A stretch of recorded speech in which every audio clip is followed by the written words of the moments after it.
¿Cómo olvidar cuando el médico le salvó la vida a la persona y la gente le dio las gracias a Dios?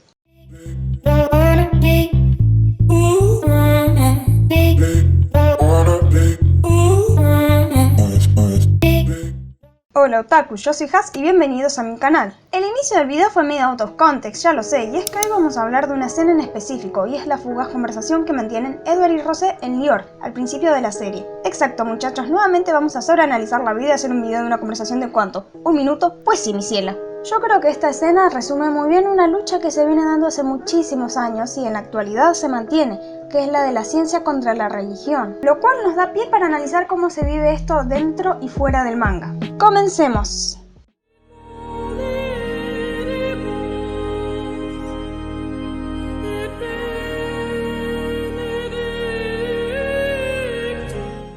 Para empezar es necesario aclarar ciertos conceptos. La religión no es solo un conjunto de creencias vinculadas a elementos espirituales o sobrenaturales, sino también un grupo de normas de comportamientos, de preceptos, de leyes que un grupo de individuos debe cumplir. Los fieles respetan esta liturgia con el fin de adorar a una divinidad que creen que es superior al hombre. Podemos encontrar religiones de todo tipo, que siguen a un dios, que siguen a varios, que siguen a un grupo, que exigen ciertas dietas, que exigen ciertos días a la semana para adorarlos, y así podemos desfilar por distintos criterios que las califican de uno u otro modo. Pero en todas predomina un elemento, y es la fe, por algo que no está del todo confirmado. Porque de ser así, la religión sería una práctica sumamente lógica, comprobada y racional, y no es así como funciona. La fe es la confianza en algo, ya sea en una persona, una deidad o hasta una doctrina, de la cual estamos tan seguros que ni siquiera necesitamos evidencias que nos lo confirmen. La fe es el motor de todas las religiones que existen. Y sí, hay algunas que han sido un poco más racionales que otras. Por ejemplo, durante la Edad Media, época de gran esplendor para el cristianismo, surgió la escolástica, una corriente teológica filosófica que suponía que la razón se subordinaba a la fe, es decir, que había una coordinación entre ambos términos. La escolástica quería utilizar la razón para poder comprender las revelaciones del cristianismo, pero por mucha lógica que buscase, sigue siendo un predominio de la fe. En cambio, cuando hablamos de ciencia, hablamos de algo completamente distinto, pues nos encontramos con un sistema estructurado de conocimientos que estudia los distintos fenómenos de la realidad, naturales, sociales, etc. Los conocimientos son obtenidos a través de la observación y la experimentación en ámbitos específicos, es decir, que utilizan un método sistemático y razonado. La ciencia tiene como objetivo descubrir leyes, explicar y comprender. Y sí, es cierto que durante siglos la religión acalló los descubrimientos de la ciencia, por poner en tela de juicio lo que era atribuido a un dios. Esto generó un resentimiento entre ambas prácticas. Si bien yo creo que hoy en día está más que claro el lugar de cada uno, en especial en Occidente, es cierto que en algunos lugares todavía queda un resentimiento entre los dos. ¿Por qué? ¿Gana la fe, la ciencia, la religión? Yo creo que la pregunta debería ser, ¿se requieren sí o sí de ambos para poder vivir? ¿O podríamos pasar tranquilamente nuestros días sin ninguno de ambos? Yo creo que no, en lo particular. Pero no todos pensarán igual, y un ejemplo de esto lo encontramos en nuestro querido Full Metal Alchemist.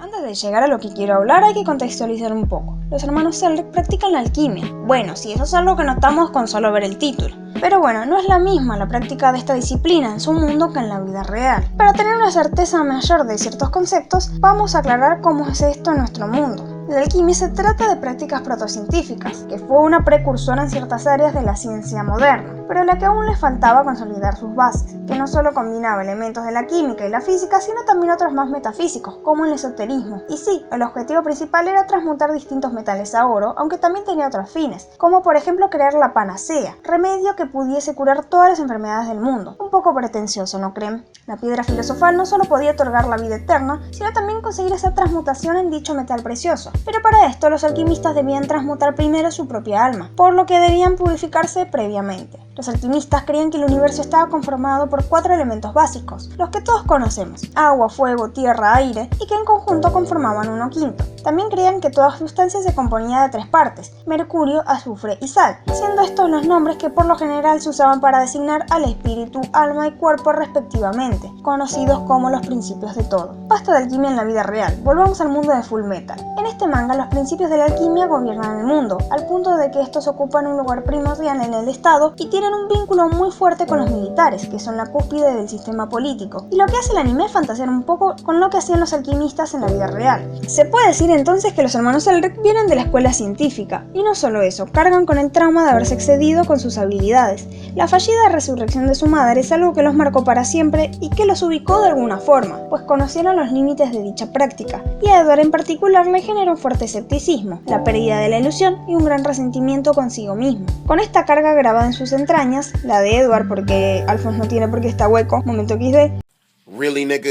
Los hermanos Elric llegan al Lyon, porque había informes que decían que allí había una piedra filosofal, y como sabemos, aquel era el objeto que tanto ansiaban encontrar. Los citadinos le explican a los Elric que el sacerdote Cornelio puede hacer milagros. Todos insisten en su poder y lo admiran y adoran por eso. Asumen que Cornelio está por encima de ellos por esta habilidad, que después, claro, es desmentida. Allí conocen a Rosé, una joven que está trabajando como asistente de Cornelio, porque este le prometió que resucitaría a su difunto novio a cambio de su trabajo duro. Y a esto es a donde quería llegar. Los hermanos Elric le insisten a Rosé que estos milagros no son más que alquimia, y que por cierto el sacerdote Cornelio está violando las leyes de dicha práctica, además de mentiroso profano. En un momento en el que Edward y Rosé se encuentran solos, mientras que la muchacha se encuentra limpiando lo que sería un altar en la iglesia, Edward le pregunta con una pizca de sorna si realmente cree que si reza y le sirve a su Dios lo suficiente, alguien que está muerto va a volver a la vida. Ella, firme creyente de que eso va a ocurrir, le responde que sí. Suspirando con un dejo de frustración, Edward saca su libreta y comienza a enumerar una serie de elementos: agua, carbono, amoníaco, entre otros, con sus respectivas proporciones. Desconcertada, Rosé le pregunta sobre qué está hablando, y Edward le responde que se trata de los elementos con los que está compuesto un cuerpo humano adulto. Agrega que todos esos ingredientes que enumeró son accesibles hasta para un niño y que no habría nada de mágico ni de milagroso en unirlos, y que de hecho un humano sería algo muy barato de crear.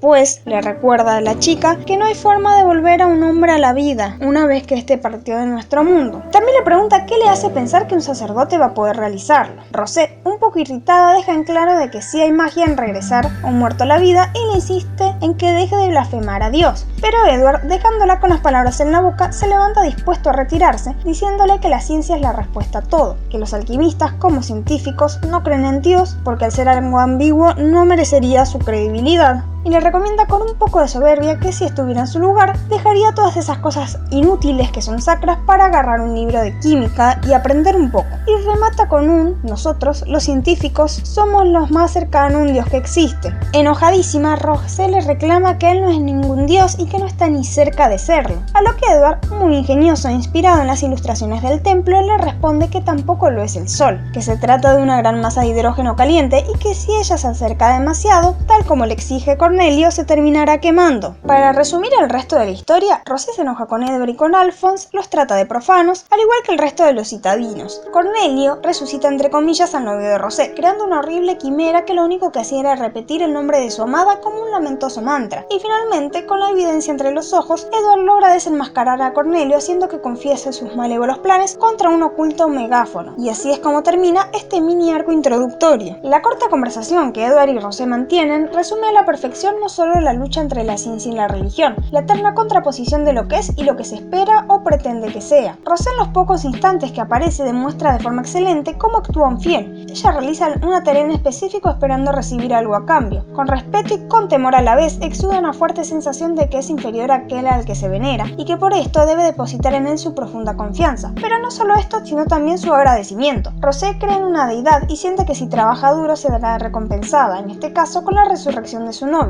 Teme que de no adorarlo lo suficiente reciba algún castigo. De igual forma, no puede faltarle el respeto de ninguna forma porque un ser tan insignificante como ella jamás podría cometer semejante delito. Las prácticas las realiza en un templo físico, y ya que como no conoce el rostro ni la forma de la deidad a la que adora, se vincula con quien supuestamente es el nexo entre ella y su dios, el sacerdote. ¿Cómo puede saber si Cornelio puede hablar con el dios? Si le hace de mensajero y le alcanza todos sus recados. No lo sabe. Tiene fe de que así sea. Algo hay en la jerarquía de su iglesia, en la forma en la que Cornelio se viste y se presenta a los demás, que le hace creer no solo a ella, sino también al resto, que él es el representante de Dios en la tierra. Así es como funcionan las religiones. Y me duele decir esto, pero la coerción es es uno de los principales elementos que las rigen. La idea de un castigo si no se sigue determinado comportamiento es lo que mantiene la estructura, y esto se permite porque está la idea de un algo superior a nosotros, que creemos que es lo suficientemente grande como para destrozar nuestra existencia si no cumplimos con lo que espera de nosotros. La idea de lo que pasaría si se vuelven unos demonios contra nosotros, irónicamente, rige nuestro comportamiento y por lo tanto nuestras vidas mismas. Aunque también está, por el contrario, esa fe de que también nuestras buenas acciones reciban un premio, que con cada sacrificio estamos más cerca de la plenitud, y eso nos alienta y nos hace dormir tranquilos, como cuando se le da un caramelo a un niño porque se portó bien. Ahora vayamos con Edward. El alquimista de acero es la representación de la ciencia, se mueve en el mundo de lo que existe, no hay lugar a duda para suposiciones, sino que es muy sencillo. Las cosas son o no son, y si son, se pueden comprobar, se pueden crear teorías al respecto, desarrollar estudios y sacar un bien posterior para la humanidad. En la ciencia no hay otra deidad que la razón y el conocimiento. Nadie es superior y por lo tanto nada puede asustarnos. Lo único que promete y genera felicidad y esperanza por un futuro mejor son los nuevos descubrimientos que están a merced de las capacidades y recursos de los científicos que investigan. Sí, él no tiene miedo, porque como dijo, Dios es un concepto ambiguo y por lo tanto para él no existe. Si habláramos situados en nuestra realidad, podríamos decir que Edward es un positivista. El positivismo es una corriente filosófica derivada del empirismo que afirma que el único conocimiento auténtico es el científico, el cual deriva, lógicamente, del método científico. No me quiero extender demasiado en esto porque le voy a dedicar un video en el futuro, pero lo que quiero dejar en claro es que Edward se mueve en un terreno completamente distinto a Rosé y a todos los habitantes de Lior. Este pequeño arco le da la razón a Edward, porque se desenmascara de la gran mentira de Cornelio, por lo tanto se desenmascara la religión, y no es en particular sino a todas las religiones que con distinta raza y color tienen las mismas bases. Pero ahora nos cuestionamos, ¿qué ocurre con el resto del anime?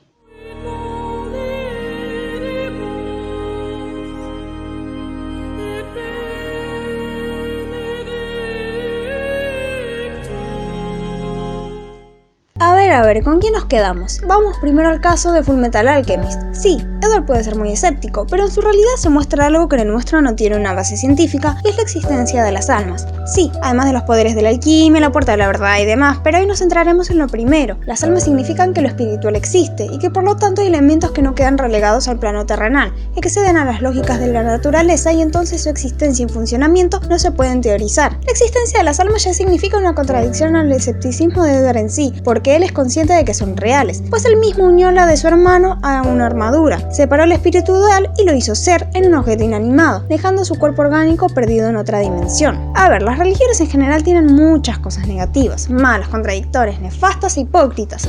Eso no lo puede negar nadie, pero también responden a una necesidad humana que proviene desde nuestros orígenes como tal. Porque mientras los incas adoraban una serie de dioses, los egipcios hacían lo mismo con los suyos. Porque a lo largo de la historia han surgido tantas religiones con tantas diferencias y a la vez tantas similitudes, si muchas han nacido sin tener conciencia de las otras. Sencillo, porque está en el ser humano la forma de responder a nuestras dudas existenciales atribuyéndolas a un dios. Un hombre siempre va a tener que creer en algo que no puede haber, tenga el nombre que se quiera, desde Jesús hasta el horóscopo. Esto es así, y cuando no es porque realmente se está poniendo un esfuerzo constante en que no se haga. Edward está tan centrado en lo amargo de su experiencia que se olvida que hay cosas que la ciencia no puede comprobar, como es la puerta o el tema de las almas. Y así en la vida real. Los científicos no pueden comprobar todo, no pueden confirmar que existe un dios, pero tampoco que no. Y esas preguntas, ¿cómo las respondemos? Porque sí, pueden haber distintas teorías, pero nada que esté confirmado con certeza absoluta. Yo, en lo personal, creo que estas dos son cosas que no deben ni mezclarse ni contraponerse la una sobre la otra. La ciencia debe seguir su curso, pues se proyecta sobre toda la humanidad. Sus avances ayudan a todos por igual, y la religión, mejor la práctica de una fe, debe existir de una forma más bien limitada y personal, donde su curso no afecte a nadie, sino alimente nuestros corazones y ese deseo tan arcaico que nos lleva a tener fe y esperanza. Lo dice una persona que es creyente y a la vez un amante de la ciencia. Y no, con esto no justifico nada de lo malo que hacen las religiones, al contrario, me centro más en el proyecto de fe de cada uno. La conversación resume uno de los aspectos en los que se centra la serie y que tampoco quiero profundizar porque también le voy a dedicar un video, y es la contradicción de la naturaleza humana, de necesitar racionalizar todo lo que ocurre a nuestro alrededor, pero lo que no, dejarlo en manos de algo que está por encima de nosotros. Ciencia y religión, enemigas naturales, pero a la vez las necesitamos tantos a las dos para continuar con nuestra sencilla existencia. Push your total cynicism on someone else. Bueno chicos, hasta acá el video. Espero que hayan reflexionado conmigo y me interesa conocer su opinión en los comentarios. Perdón si no saco videos de Fullmetal con tanta frecuencia, pero es que de verdad esta obra maravillosa exige análisis profundos que lógicamente llevan su tiempo, pero con menor o mayor frecuencia estaré dedicándole más material. Si llegaste hasta acá te agradezco un montón. Te invito a que dejes tu like, tu comentario y tu suscripción. Eso es muy importante. No olvides que te quiero mucho y nos vemos en el próximo video.